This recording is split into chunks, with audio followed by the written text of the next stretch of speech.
side of the pond. He is DJ Schweitzer. I am Jerry Lance, and we have yet to be relieved of our duties, so we're still here. Yep. So we're doing this.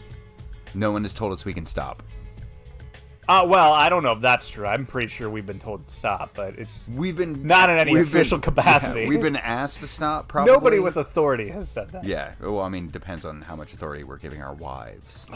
Yeah, no, I mean, that's definitely happening. When will that stop? It's more of a question than a demand. Will it just be like our Amy or my wife will just be like, guys, you've been doing this for 20 years.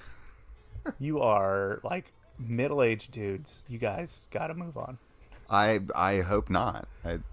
It seems like a good excuse to get together every once in a while. We got to have it. Yeah. Got to have those outlets. Yeah. Just got to, hey, I got to go blow off some steam and speak into this microphone that no one will listen to. You know, it's one of those things. It was one of those lessons that one of the dads of one of my really good friends told us all. Like, we were just kind of hanging out. This is like we were in college. One of us was already married.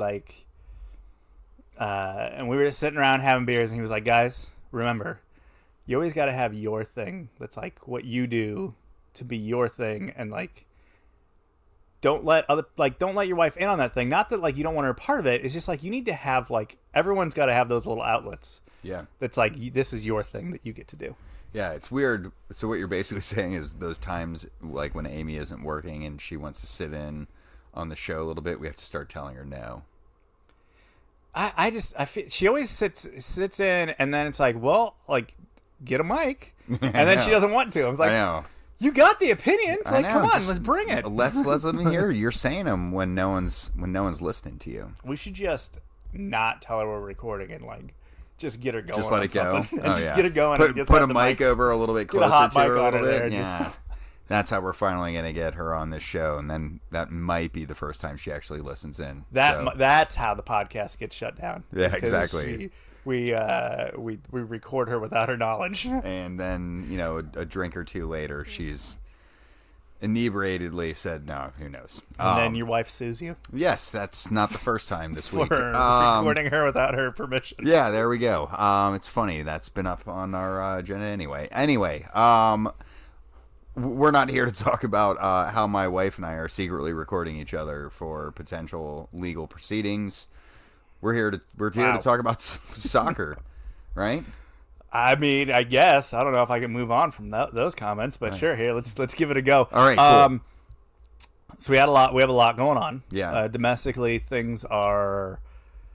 I mean, the season is just chugging along. We're getting to like the real meat and potato part of the season in MLS, but here locally, things are finally happening, and by that I mean firings that were inevitable and basically already foregone conclusions. Yeah, finally happened. Yeah, things that should have happened months ago finally happened. Potential hires that needed to happen years ago. Finally, actually, maybe allegedly happening. Don't count your chickens before they hatch. That's fan base has done that before. Yeah. And then obviously in the Premier League, both our teams had a bad week. They did. One was possibly just a blip. The other, slightly larger issue. I'm assuming you're talking about Chelsea's loss to Manchester City. Yeah, right? blip. Yeah. Maybe. We'll talk about it. No, that's the... Oh, you're talking about my your team. More systemic issues of, hey, where are we going? Listen, I knew what you were talking about. I was just trying to... Well, it's a good segue. Let's talk about it then. Arsenal 3. Tottenham. You guys got a goal, right? We did. We did get a goal. Listen, we won this. We won. Sonny's going to get his goal. Sonny's going to get his goal. We won the second half. The second half of the second half, or the second half? Well, listen, the totality of the second half. If you just look at the score line, we won it. It was 1-0. Well, you were playing against a club that often says, if you just look at this part of the season, we're the best team out here. So. Well, if you just look at this part of this game, we were slightly not as bad as them. Yeah, that was That was bad. I know. I tweeted out before the game that I was like really nervous about it. I think it was like a picture of Kristen Wiig chewing on a pillow. Yeah. And it felt like it perfectly embodied like what I kind of knew was coming. We've been talking for weeks about how I was really concerned that Spurs had like this decent start, and then we would get to this match and get pantsed, and it would like the season would unravel. Now, were you doing my shtick there, where you say it just so that you keep saying it out loud, so that when it actually happens, it doesn't hurt you as much? Yes, but also like that felt like the way things were going a little bit. Like Spurs, when we were talking about it, and when Spurs were at the top of the table, we were kind of going like, "Is this right? Like this isn't right." You know what I mean? Like I went back and listened to a little bit of that episode just to see where my head was, and I was very glad. I was very glad to hear that it wasn't like, "Yeah, like we deserve to be up here." I think there was some optimism that was probably a little more false than it should have been. But 30 days ago was when you guys were 9 points out of 9 on the season. Feeling good. Feeling great. A few things have happened since then. Yeah. But I mean, like, all the problems that are here now were there then, and like they were just like papered over by good results and like fortuitous moments on the pitch at times. Like the win against Wolves was bad. Like they did not look good. They still only have one goal from open play. I think they're the only team in the league that has one goal from open play. Like even Norwich, who are objectively terrible, like basically already relegated. Yeah, like, they have not won a match. No, I don't think they've drawn a match. They might not at this pace. Goodness gracious! Poor Josh Sargent and Charlie Hatch. Yeah, thoughts and prayers, Charlie Hatch. Yeah, he's got the Browns at least now. So. Yeah, I mean they're doing something for him, right? Lean heavily into that, bud. Do what you can. But all these problems were there, and now they're just like super manifesting because we're playing teams that like know how to do something about it, and you know that we tricked City into feeling bad about not signing Kane at the beginning of the year and managed to pull that off. Might have been like our result of the season at this point, simply because Spurs looked so bad in a match that matters so much. It is. It's kind of the, around these parts, like, if you're the coach of Ohio State, you can win all your games, but if you lose that match to Michigan, the season was a failure. Yeah. And, like, that's kind of the vibes of this, right? Like, Spurs can have a good season, but, like, if you don't win the North London Derby, like, if you blow that, if North London is red for the year, that's a big knock. People are already calling for Nuno's head, like, saw that. And not like passively, like very loudly. And you're always going to have those people who are like, the minute they're signing, you're seeing the, hashtag manager name out. I thought Nuno was kind of set up to fail in that regard of the fact that, like, it was just the entire managerial hiring process was so drawn out, and there was so many failed efforts at other hirings that it's like this. It's known to everybody. Like it's not a secret that this is like their fourth or fifth choice, and that's how the fans are going to view it, right? They're going to view it as like, well, this guy, they didn't even actually want to hire this guy. Originally. Yeah, it's, right? That's such unnecessary pressure to heap on a manager. Like he's already in a lose situation, like by the fans knowing where he is and your like pecking order, and whether he's fourth or third or whatever it is, right? Like it doesn't much matter. We know he wasn't first on their list. Nope. And who was technically first? Was it just Pochettino again? Maybe. I think it was the dude from Roma that they were looking at there for a minute. Oh, when they were going to do the manager swap deal? Yeah. Almost worked out. Would have been nice. Yeah. Where did that guy end up going? I don't know. Not Tottenham, that's for sure. But I think what they're facing too, and I don't remember where I heard this, but really too, like it's not just that he was set up to fail, but also like where he is in like the development of like his squad at Spurs too. Like this is a bad juncture to meet in the season, like this early on. you're facing a guy, Arteta, who's 2 years into his gig at this point, sure. And like they seem to have some sort of an idea of the direction they're pointed a little bit. At least at the moment, right. Like at this moment in time. A couple weeks ago, I don't think anyone was saying that. But you can't say that like Arteta hasn't had the benefit of time to get to know his squad in a way that Nuno maybe does not. Sure, and I think that was actually the more troubling thing about their start. Yeah. It was like, hey, whoa, I thought we had this sorted. And we do not. Yeah. I think there were a lot of revealing things there. And maybe this is a great learning experience for Nuno, right? Like, he sees this, he gets housed, he gets humbled. Mm-hmm. He seems like the type of guy that would take that appropriately. You know what I mean? Like, he's not going to... He's a lesson learner. Yeah. He's actually going to, like, grow from... Yeah, Mourinho would come out and like blame it on like one player and the refs. You know what I mean? And there would be your scapegoat. And Nuno seems like the type of guy that'd be like, "Ooh, you know what? That's me. Like I did that one, and I need to do better. And here's where I need to get better at." That's my optimistic take. Let's stick on the Nuno thing for a second. Where is what's your temp check on this guy?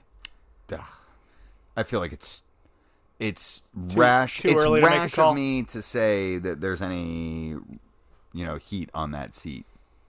But what's your feel? Because obviously at the beginning of the season it was like, oh, awesome. This is going great. Yeah. And now there's been some turbulence. I have worries, but it's also like the system was gonna change, and players take time to adapt. And 6 games. Like for any team is going to be a difficult adaptation period, right? Like Manchester United have like churned through how many managers as they've adjusted after Sir Alex Ferguson, right? Like that takes time. So it's irresponsible, I think, to be like, get him out of here. I'm okay with him, but it's also like we're not far enough in for me to feel like I have enough data points to make an adequate judgment without saying like, hey, I also do not have any concerns, because I do. But you just have to wait and see what actually flushes out of those situations. Obviously, everyone's going to immediately point to the whole managerial thing, and obviously with the new manager, there's always going to be people quick to question that. Was this the right hiring or not? But the other side of the coin is like, manager, good hire or bad hire, you got to have a good enough squad to work with there. There's some question marks within that squad. I know you and others were talking about center back situation's not great. No.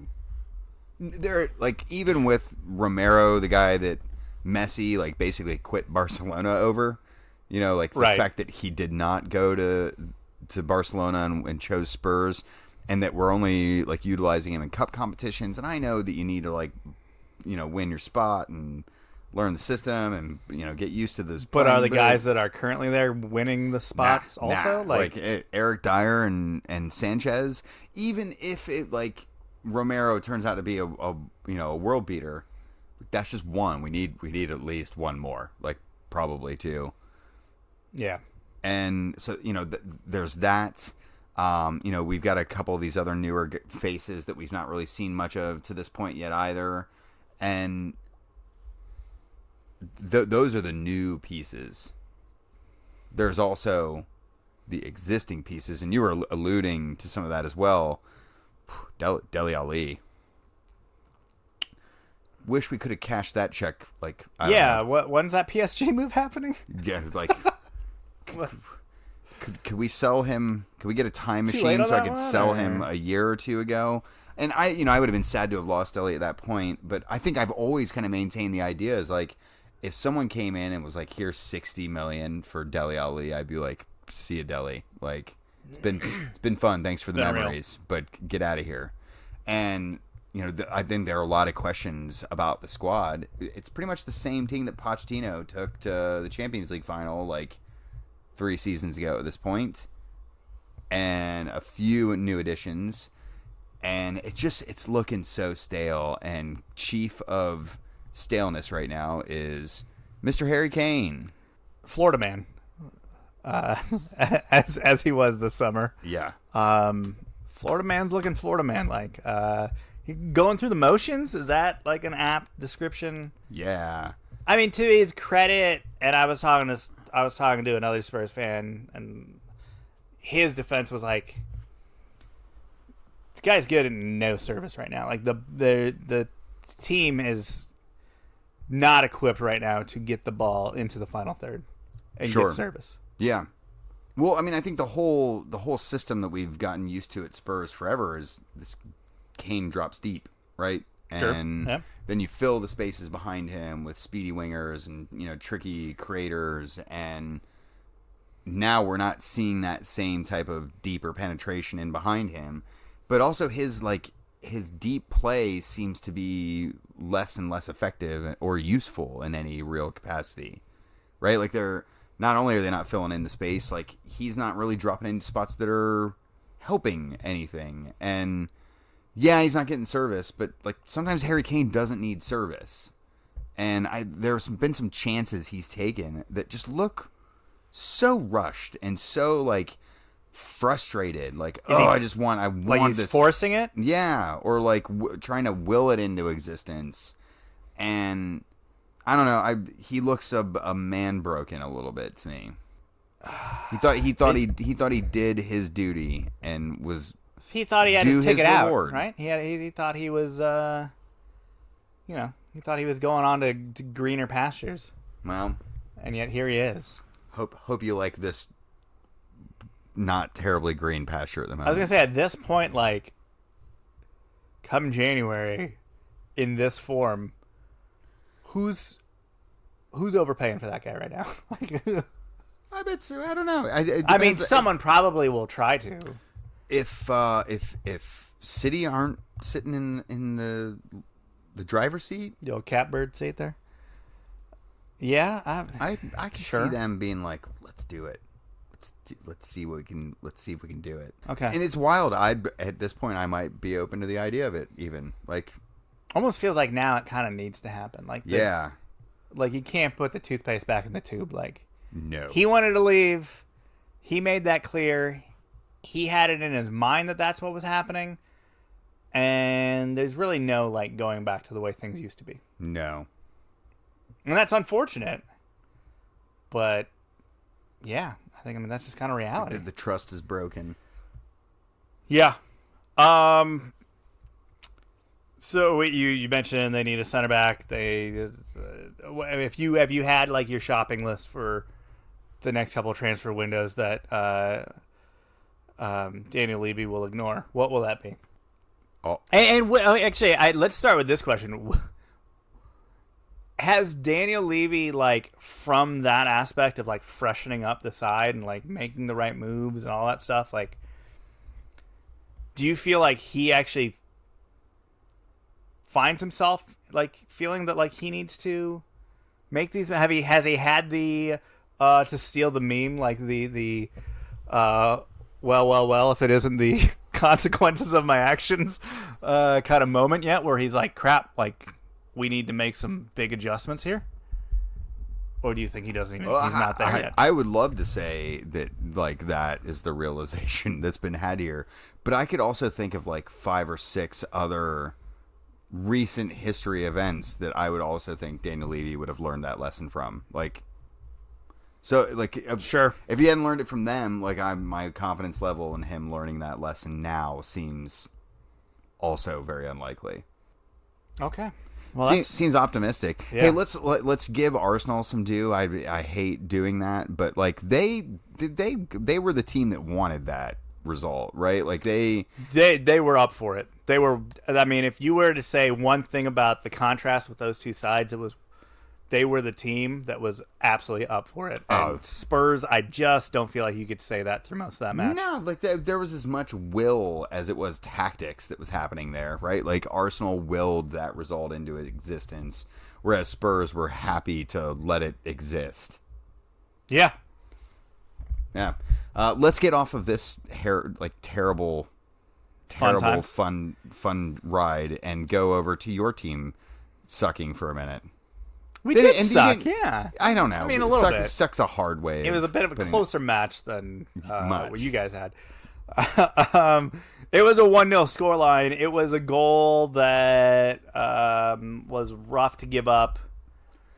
Deflection. Yeah. Doing its dirty work.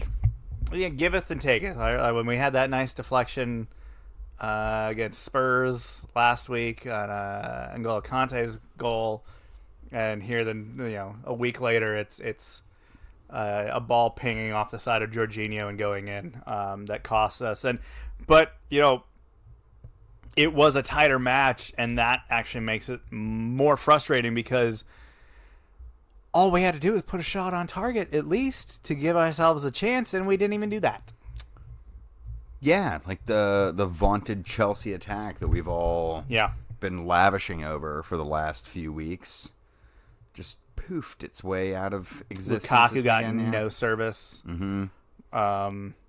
It was a weird reality check somewhat moment for Chelsea to it didn't look like Tuchel had an answer. It really did not. And now, granted, we're in the bit of a rash of injuries right now. Mm-hmm. So, some of the options that he would normally have were absolutely not there. Like, late in the match when he had to make a sub into the midfield, his only option was Ruben Loftus-Cheek, who I played relatively well when he got on, but still, it's like, we were joking before about I'm going to take Jorginho off and put Conte in. I'm going to take this world-class player for this other world-class player. And it's like, nope, you got to put Ruben Loftus-Cheek, a guy who is kind of gone down the lone vortex of just flying off into other teams. And are we ever going to see this? Is the guy ever going to get meaningful minutes for Chelsea again? And because of injuries, it looks like he will. I think he's actually going to, as we record here on Tuesday night, I think he's actually going to, there's a good chance he starts against Juve tomorrow. That's where we're at from an injury standpoint. Also, I think Tuchel is just did not enjoy the 45 minutes he got out of Saul, our newest player. No, he's seemed to have soured. I don't know if you've noticed, but we've really not seen that guy since. Well, he may be pressed into usage here in the not too distant future. But yeah, the injuries are piling up. Pulisic is out, and N'Golo Kante has COVID, so that's a thing. Reece James is out right now as well. It's weird because that's the one thing about Chelsea I felt like we were okay with is we have enough depth, but we're showing here. We showed in this match that especially in big matches like this, we got to have. You can't go up against City and not be firing on all cylinders. No, and we weren't, and that's what happens. Well, sometimes you get your maximum performance out, and other times you don't.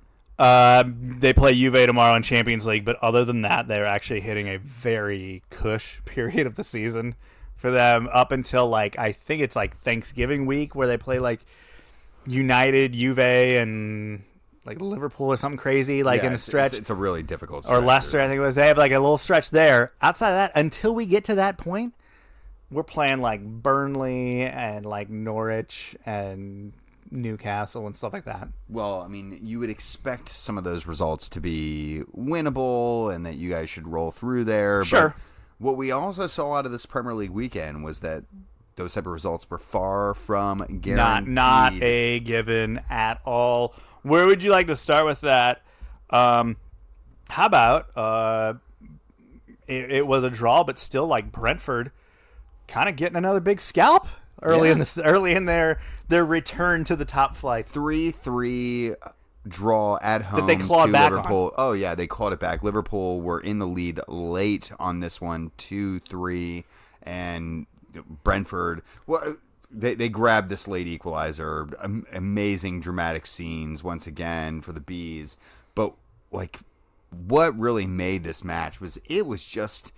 Brentford went up early, then Liverpool came and snaked it back, and then Brentford came back, and then Liverpool went back in the lead, and then they equal. It was just at that point you're well, Liverpool is gonna they're gonna see this one out. Yeah, but you really, even once Liverpool took the lead, you're kind of nah, anything could happen here. Still, this, come on, chaos, give me more. This was fun. and we got a lot more for it, and it was all the way up until the final kick, and it really made for, you know, the slow start to the day that we had with the City Chelsea match. This one just kind of like poured gas on everything and started the fire up like appropriately. Like it just felt like it really got things chugging. Yeah.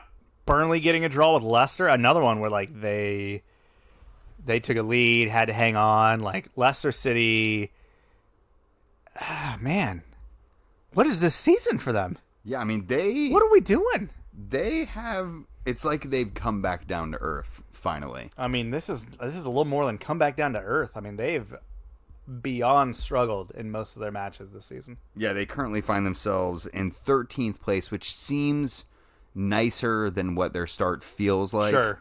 Given what we've kind of seen results-wise for them. But, yeah, they continue to look poor and have continued to look poor throughout the course of this season. Maybe we're seeing them just become the Leicester of old. Is this the end of the era, though? Like, I mean, feels we've already had a goal in this match, but, like, still, like, this guy can't keep doing this for too much longer, right? Nah. He's not young. No, it's not. And some of their other pieces, I mean, they still have like some other pieces from that 2016. Yeah, but they're all finally starting to like fade out of that equation. Yeah. You know what I mean? Like Vardy's really the last big name from that group. I feel like I guess really... is it more just a matter of they've just not been able to replenish those roles with guys that can. Yeah, as regularly. You know, like Conte. They've struggled to replace, obviously. Right. That's a hard one to fill. Yeah. They haven't really appropriately replaced Mahrez. Even Damari Gray has left, like a younger, promising player that's breaking through for them. He's gone to Everton. They're just a lot of their pieces just never really, gave us the options that we once were seeing come off the bench for them. But yeah, the sequel's never as good. This is slowly turning into like the made-for-TV movie sequel or the straight-to-DVD. Yeah, for sure. I think this was the most surprising result of the weekend. Manchester United losing at home to Aston Villa. This one really pissed me off because I played my wild card in fantasy and blew it all up to bring in Ronaldo and Pogba on top of my Bruno Fernandes existing selection. Oh, wow. You just put all your chips in. I went all in. I was like, at home to Villa. This United side have been hot to trot. Ronaldo scores in every match he plays in. Like, this'll be just a cakewalk. And at least Bruno had that penalty opportunity. Oh, yeah. That he missed and then had to write a 3-page thesis on why.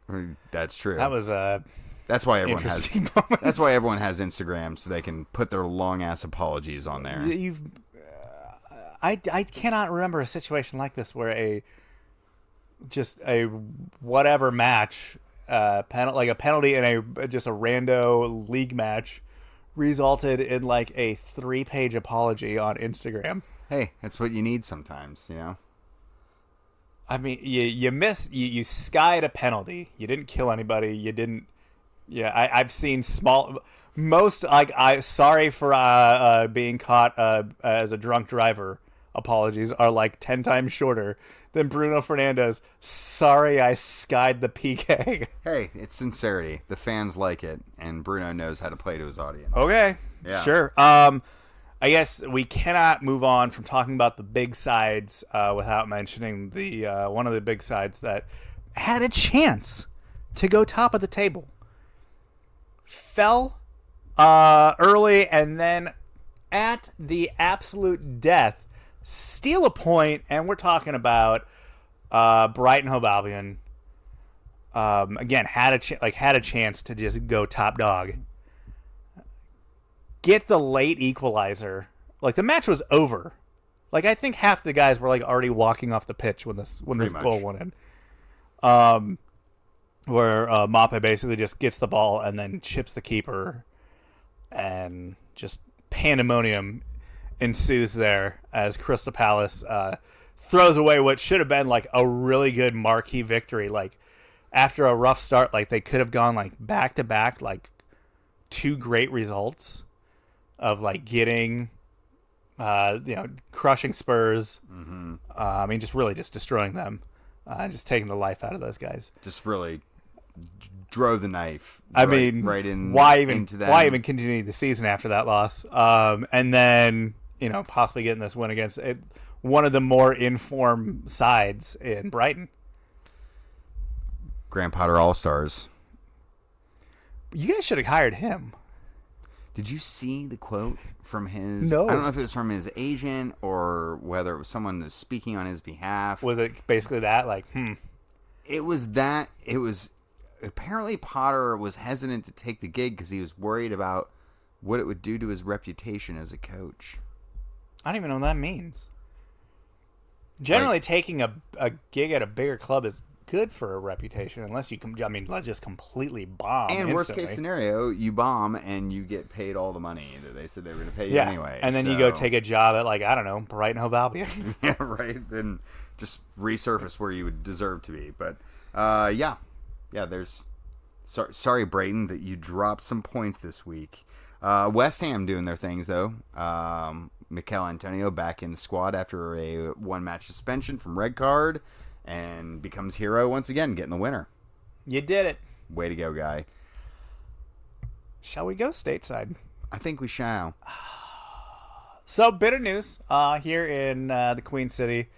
Not the one out in North Carolina, the real one. Yes. The foregone conclusion that was Jaap Stam being let go by FC Cincinnati. He was going to be out of contract in December. Not sure if you've paid attention to the league. He has not performed well as a manager here. 4 wins on the season, one win in their last 16, one home victory in this season. And the 2020 season kind of a wash, but that also went really poorly too. Sure. The bit that actually existed. Yeah, there wasn't a whole lot of it. But what was there was not good. So this finally happens. This was the second shoe to drop, right? With the first shoe being the general manager, Gerard Nijkamp, being let go. That happened about a month ago. This one happens now. A lot of people are going well, why didn't you just let him see it out? What? Why would you let him see this happen? What? I didn't get that argument. I got the argument from the fact that I just figured that's what the club was going to do because this season had become punted at that point. So right. Wow, why not? Yeah, just let the guy go in and just do whatever he's doing. What does it matter? I think the easy one is there are more reasons to get rid of him now than there are reasons to keep him. You're going to have to pay him the full amount of his salary at this point, regardless, right? That was always on the cards.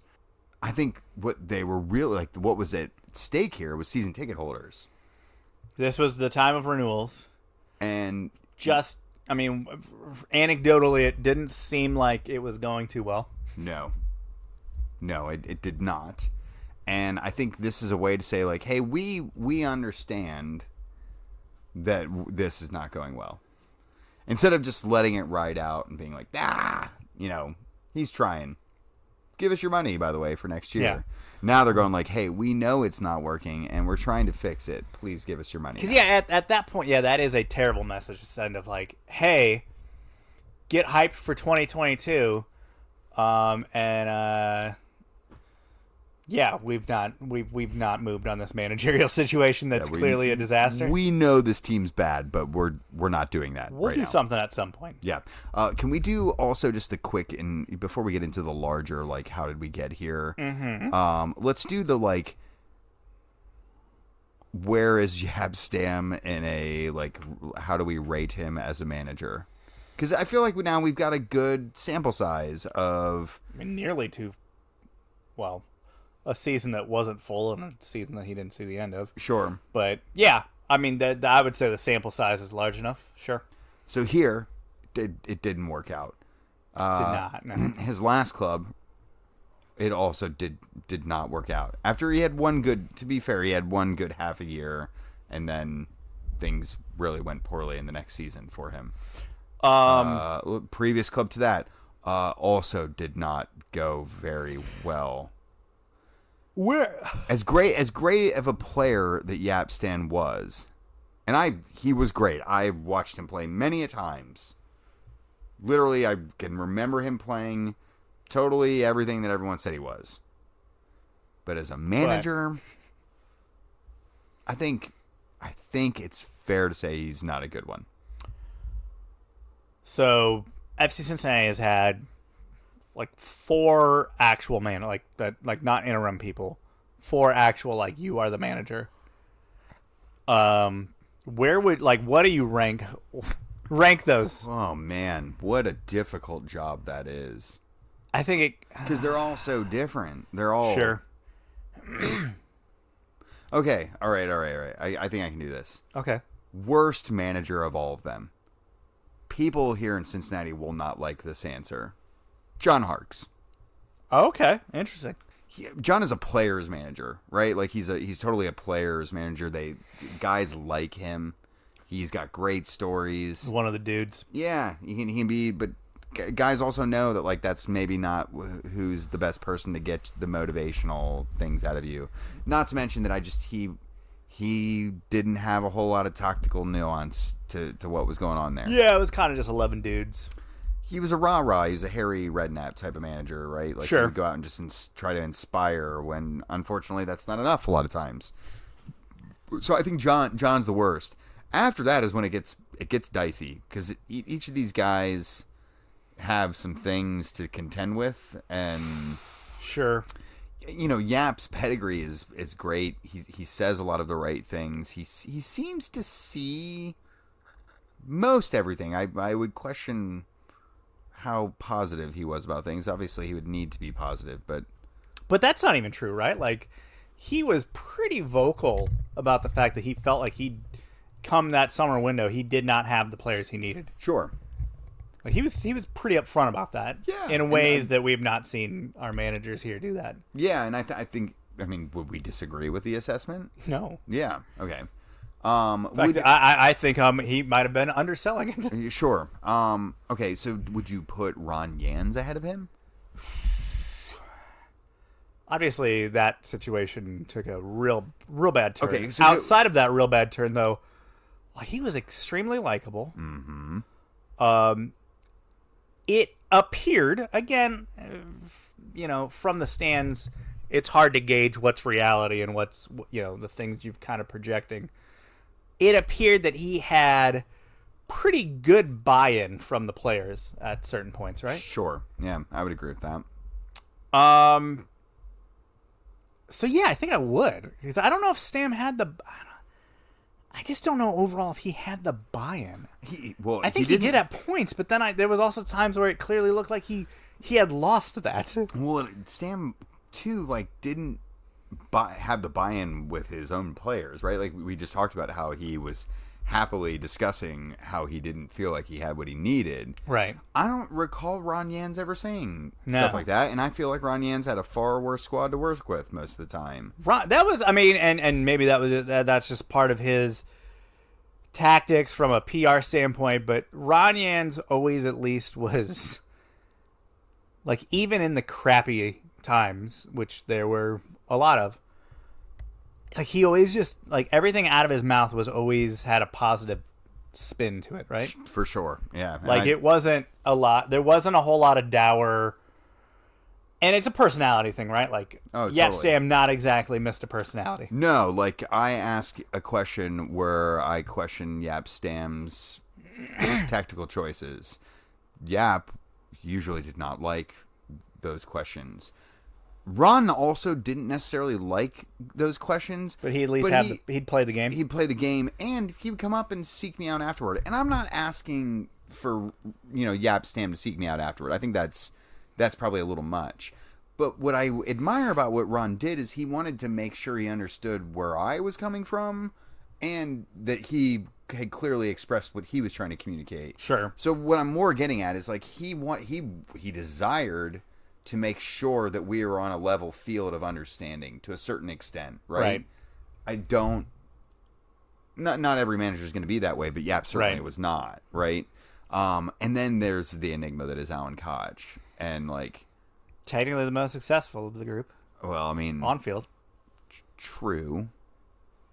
So you kind of have to default give him the top honors, right? Regular season title... in the second division. Cup run. Yeah.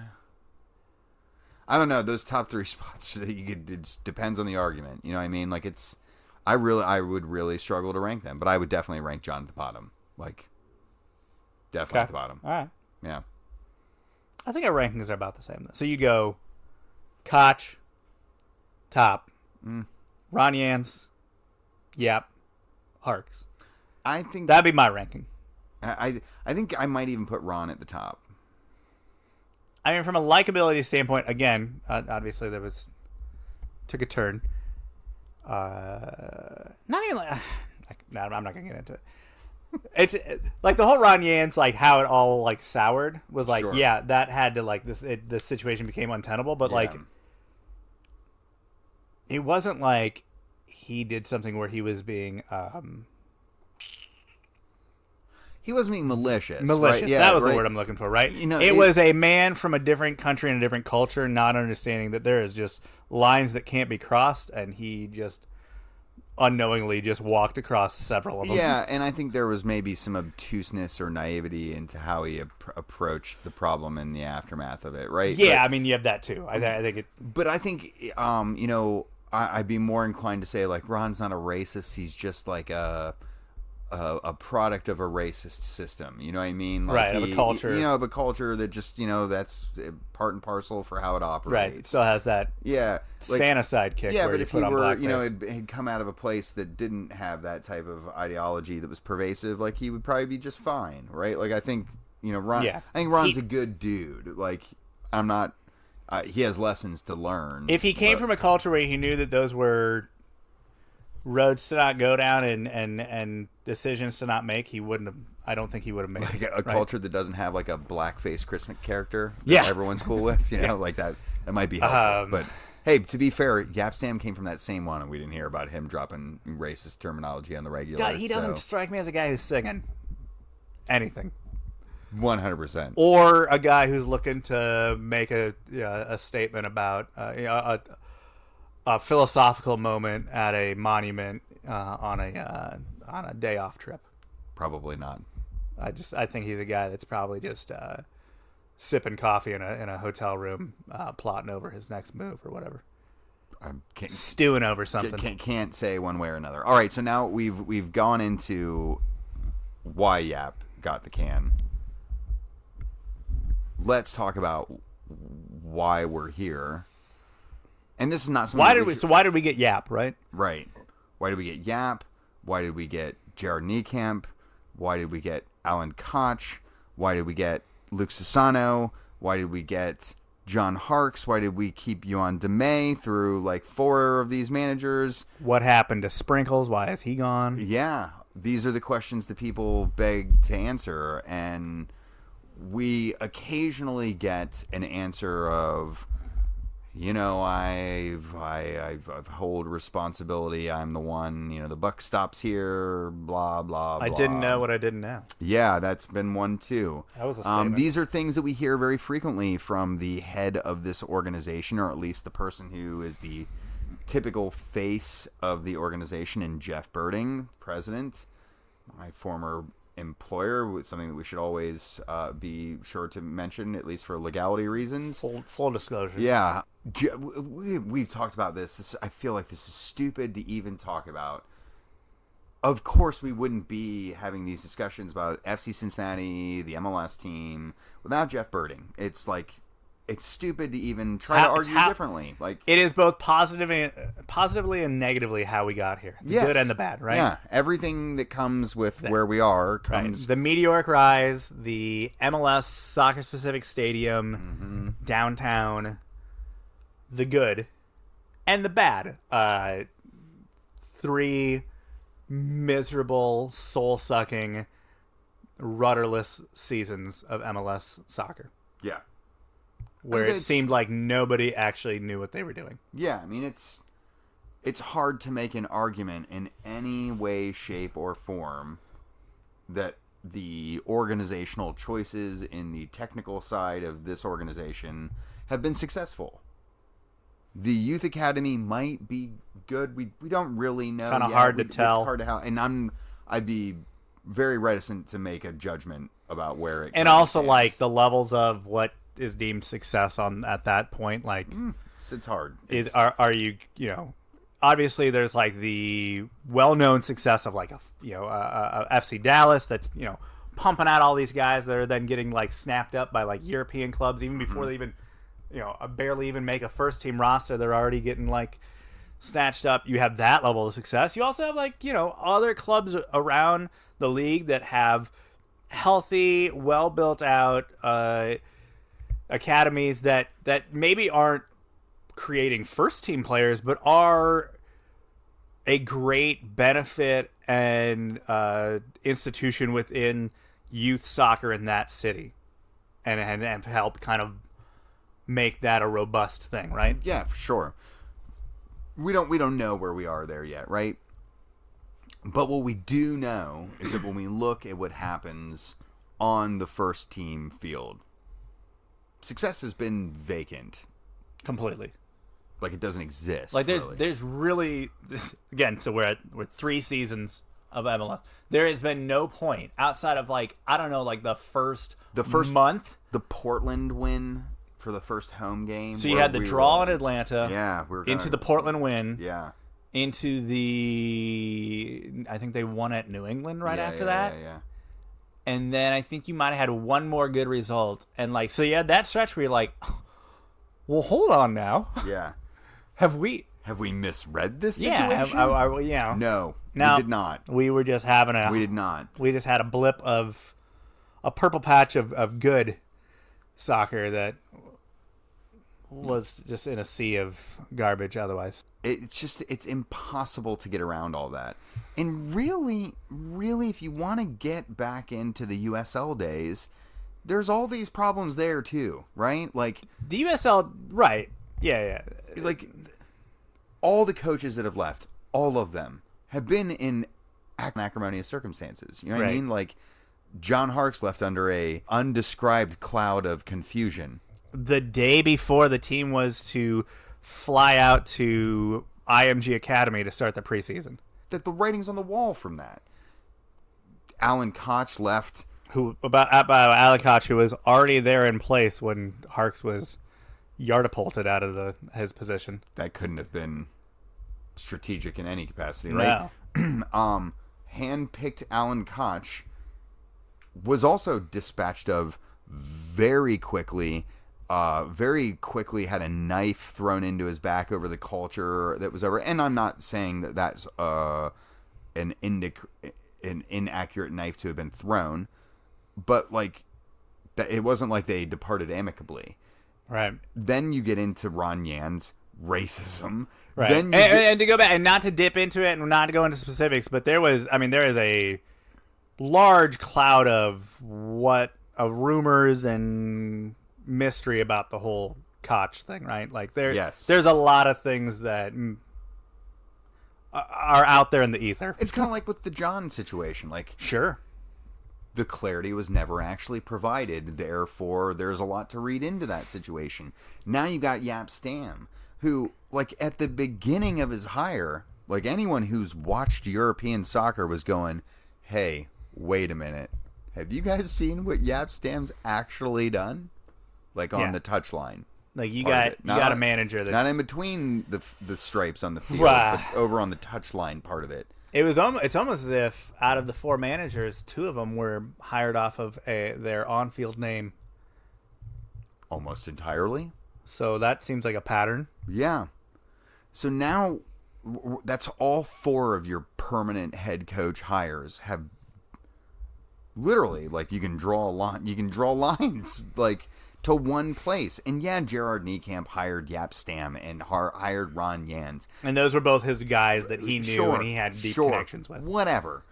But they were both approved, and Gerard Niekamp was hired by the same person, right? Yeah. Like, all these lines still get traced to the same point. And I love the same people who are out there on a weekly basis just licking boots over this situation, trying to conflate the idea that, hey, we got here by Jeff Birding's magic touch, but also can't get beyond the fact that Jeff Birding's magic touch turns everything on the soccer field to brown. Yeah. Jeff was the general manager during the USL days. Obviously, and then obviously the first season, by and large, in the MLS and first season of MLS. Yeah. It was easy to be a USL GM and make it look easy in his position by the way that the club operated, right? Like, what did this club do every offseason? Let's go down the USL team of the season and the NASL at the time team of the season, and guess where all of our acquisitions were? Those guys. We're going to sign all those guys. And when you could outbid people, when outbid other lower clubs, when you had better facilities, better amenities, when you had an owner that could bankroll a cushy situation where also, and then also the fact that like, hey, come play here, and you're going to play in front of a home audience that is packed out and twice the size as anywhere else you're going to go on their best day. Like it was like shooting fish in a barrel. Yeah. Right? That they didn't achieve more is actually the crime. Every player in that division wanted to play in Cincinnati. Right. Because you got everything you wanted. You got to live like a star. You got to have everything taken care of for you. You got higher wages than anywhere else. You got to play in a stadium that had more fans than most MLS stadiums at that time. Like, you got it all. It was easy pickings. Easy pickings. And what like blows my mind is like these first two managers that they had during the USL era, like what they really harped about, talked about it all the time. Jeff talked about it all the time. It was like, oh, the cult. We're building. It's all about the culture. We're picking the right guys here. Both of those managers were fired over culture issues. Like, how is that not a warning sign to everyone? Good culture, hey, our important thing is culture. But by the way, like the people we've picked to lead, we have relieved this man of his duties due to cultures, right? The front office turnover at the club has been tremendous, tremendous and constant. That doesn't scream culture. That's a problem.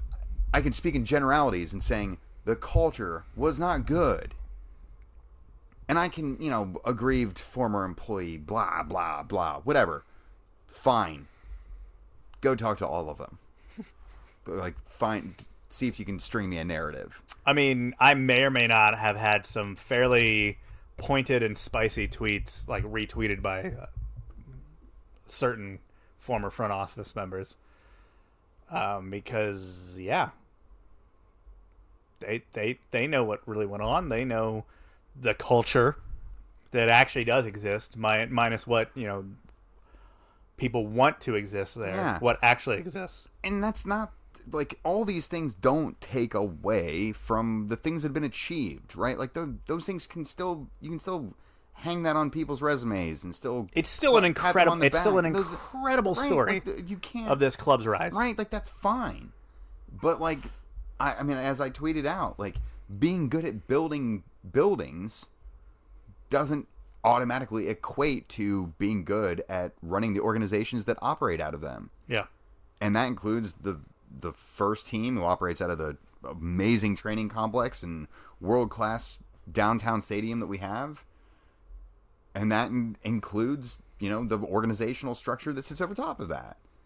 And yeah, there are some shiny points to all that, but you can move some cards around pretty easily and move your cups and play the cup game and make things look a lot better than they actually are sometimes. And FC Cincinnati have had lots of successes. Like, again, we don't need to write them all out. On and off the field.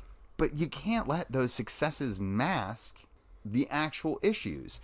And while we're having all this chaos go on, the one person who's been responsible for all of these decisions can't even be bothered to stick his face out in front of the media and face the music. And yeah, we need to hear less That's from your that job, guy. Jeff Cameron. Yeah, right? Jeff, why'd you fire that guy? Jeff Cameron, why'd you fire that guy? Yeah, right? The wrong Jeff. Hey, had to stand and take account. New stand-in head coach. Can you speak to any of this? Like, immediately hung out these people to dry that this guy's supposed to specifically protect. And all the people that love to protect the guy at the top here are just like happily looking beyond the point that this dude isn't even willing to put his own face on top of his issues. And we all know, like, if there had been a press conference, Jeff wouldn't have said anything meaningful. He wouldn't, if there had been a question that he had allowed that would have been like, Jeff, what type of responsibility do you take in this equation? He may have given us a platitude.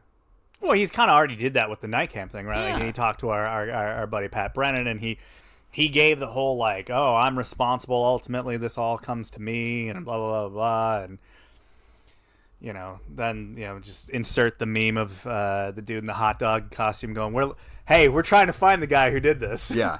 And I love, it's too, like, one of the normal defenses is like, well, he's been out of the soccer operations for the last, whatever years. That's not true. It's not true. It's clearly not true.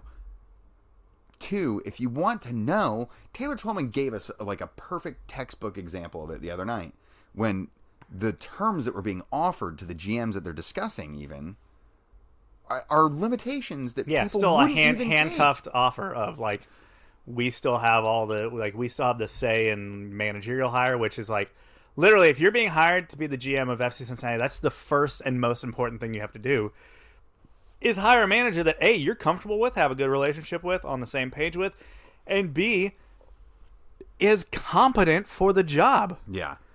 And we have a front office that has proven over the course of several years that particular hire is not one they're good at. No. So to claim that they like that to have it out there that they're still trying to hold on to that piece of power when it's the thing that they've shown that they can't do, because they've, I don't know, burned through 3 managers in 3 MLS seasons. No manager has seen a full season at this club in MLS. No. John Harkes is still, and Alan Koch are the only 2 managers to have seen out a full season for this team. Yeah. That's not a good track record in 6 years. No. And I don't know. I mean, look, Jeff's achieved what he's achieved. Yeah. But people who are good at what they do know where their limits are. Yes. This is the limit. We have hit the limit. And he's going to be allowed to choose whoever may take up these reins next. Sounds like it's Chris Albright. Seems increasingly likely. Probably. Yeah. Maybe. And I think that's a fabulous pick. I think it's a good pick. It would have been an even better pick in 2019. Sure. If not sooner. But we can't just keep looking the other way as someone's allowed to do that. And even if he's getting allowed to pick this, if this doesn't work out, and I'm not saying I don't think this will work out, like I have higher hopes if Chris Albright's helming this than I what do you ever describe would as have. work out? Because I think that's the other thing. Is like, where's the bar of success for this new regime? Because I would say it's not like, again, I think playoffs next year is a stupid bar to set. Like, I think if that happens, great. Show me competency. Yes. Can I see competency in a roster build? I know you have a lot of work to undo. Mm-hmm. We have just a plethora of bad contracts that are tying this club down to money that they could otherwise be spending on depth pieces that Mr. Jaap Stam mentioned is something that would have been nice. Yeah. You have to deal with that. You have some big money, like big boy money pieces that you have to decide how you shake them off. I mean, currently, you have guys like, Yuya Kubo is playing has not played his actual position in a year now. You've had a couple flameouts in other DPs. You have a guy like Alan Cruz, who seems like he's just not in it. Not able to make the jump, at least in this space. So it's like you have so much, and then you have this young DP that the club has spent a king's ransom on, mm-hmm.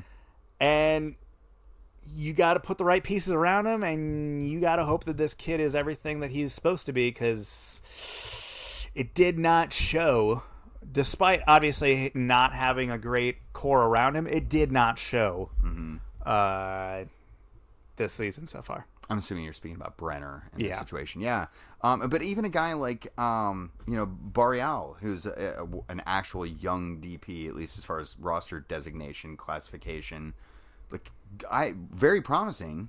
Yeah. But, like, is he going to want to stick around in this type of environment? Yeah. Where, I like, mean, I would hope he is. I mean, he seems like a kid that still has that just kind of naivete and innocence about him, that he's there for the fight. We haven't broken his will yet. Exactly. Like, he's in for a fight that really he just doesn't need to be in for if he doesn't want to. Like, you don't have to go down with this ship if you don't want to. No. You can probably get your agent to get you out of there. I don't know. I want the team to do well. I want to be successful. Yes. I want the fans to have something to get behind. I want to stop. So they're not eating each other instead. Like, I think that would be a better place for everyone to be. I want this club that means so much to the soccer community here and the city as a whole to stop being the complete laughing stock of American soccer. And that's what they've been for the past couple years. Yeah. And it's all of their own doing, and we're obviously talking about specifics. Like, people will complain about, like, the national media coming in, and we give them all the rage clicks that they desire. Sure.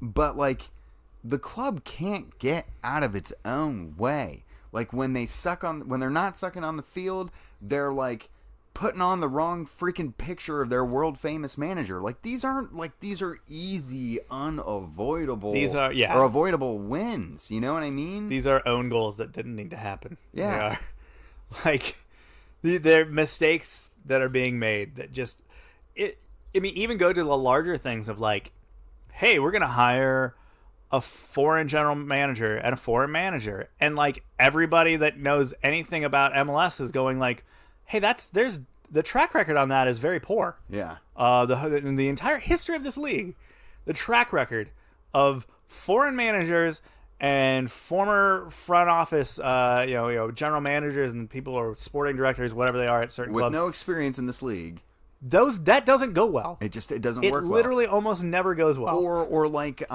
hey, like, teams are literally not even using their draft picks. So don't go and take all of them. Buy all of them. Like, you can't pin that on an Alan Koch or Luke Sassano. Like, those people know soccer in North America. Like, they would know that, like, hey, the MLS draft, actually, people just don't, like, they literally don't use their picks. Like, they just say pass. Hey, guess what? I can say definitively that neither one of those guys, who were the only other two decision makers at the table at that point, they didn't make that decision. And weird, the team who pulled off that amazing scam, who ran away with giant bags of money laughing about it. Who are we talking to again right now? Chris Albright? Now, where is he at? Wait a minute. Weird. And maybe it's good that you're going to the guys that scammed you. Yeah. Right? Like, that might be a sign Let's of go scam people some understand how to get some more money out of this equation, Let's right? get ready to scam St. Louis. Yeah. But, like, think about who got scammed and who's, like, making the picks now. These are unavoidable things to look at. Yeah, it's hard to not look at the totality of the situation and come to the conclusion of anything else than, hey, maybe the guy that got us this far and has done so many great things, maybe the clock's up. Mm-hmm.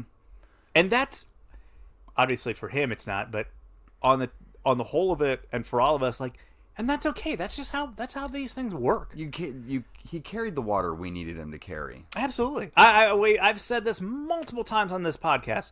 There is nobody in this entire city more equipped to get a stadium built than Jeff Berding, and he did it. I mean, literally nobody else in the city could make that happen. Moved the mountains the way that he did. That we needed him to move. Seven hills got rearranged, and Jeff Berding pulled a stadium up in their place. Yeah. And only he could have done that. Yep. But only he cannot do this part. Like, you know what I mean? Like, there are lots of other people who couldn't do this job, but Jeff is among those people. Yeah. Like, you know what I mean? Like, that's just where we are. And the proof is in the pudding at this point. There was a lot of things that you needed Jeff's political skills for, and that's kind of the... I mean, obviously, everyone talks about, oh, he came from the Bengals. Like, yeah, but, like, largely his career is of the more political world, right? Like, well, I mean, he worked for the Bengals for 20 some years, right? Like, he was there forever. That's the majority of his professional life. He was also a city council member. He was interested in politics and worked in politics during college. Like, that was something he's been drawn to forever. Jeff navigates political water as well. And he knows them in the city better than most. Yeah. But at the moment, this club doesn't need a politician. This club needs somebody that knows how to run a soccer club. Right. That knows how to run an organization. And that, I don't know if this sounds like something that you've heard before, knows how to build a culture. That's where we're at. And so those are the people we need. Well said. Should we get on to ending this podcast? I think after we orate on one team for a majority of it, it's time to move. Apologies to MLS fans of other clubs. Yeah, we don't care about you tonight. Tonight's about reality us. Is we don't care about you most nights. Yeah, but tonight's about us. It's just very obvious today. Yeah. Winners and wankers. You want to give me your wanker? My wanker is about to be a lot of us, but no, the wanker is... I don't know who's really to blame here, but it would appear that this week, YouTube TV and NBC Universal and all their channels will consciously uncouple and no longer be on that platform. And that's a real problem for anybody who actually watches the Premier League and that is also a subscriber. I mean, that YouTube TV is they're a big player in the new kind of streaming / cable package kind of game. Both of us are subscribers. Yeah. Both of us have really enjoyed it. And both of us are now in a bit of a predicament.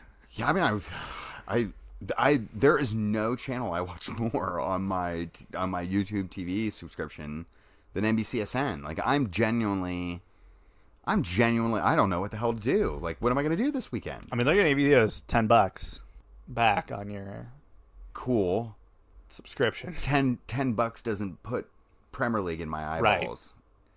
In fact, there's no service you can, like, there's nowhere else you can turn and be like, well, here, I'll take my $10 and give it to this guy, and this guy will give me that match on NBCSN. Nope. No. Literally no one to pay. That sucks. Because even, like, this year at least, they haven't been stuffing all the big matches on Peacock. Like, I've been at least happy about that. No, that they did that early to bait you into getting the subscription. Which I didn't. I didn't fall for that. I didn't do it.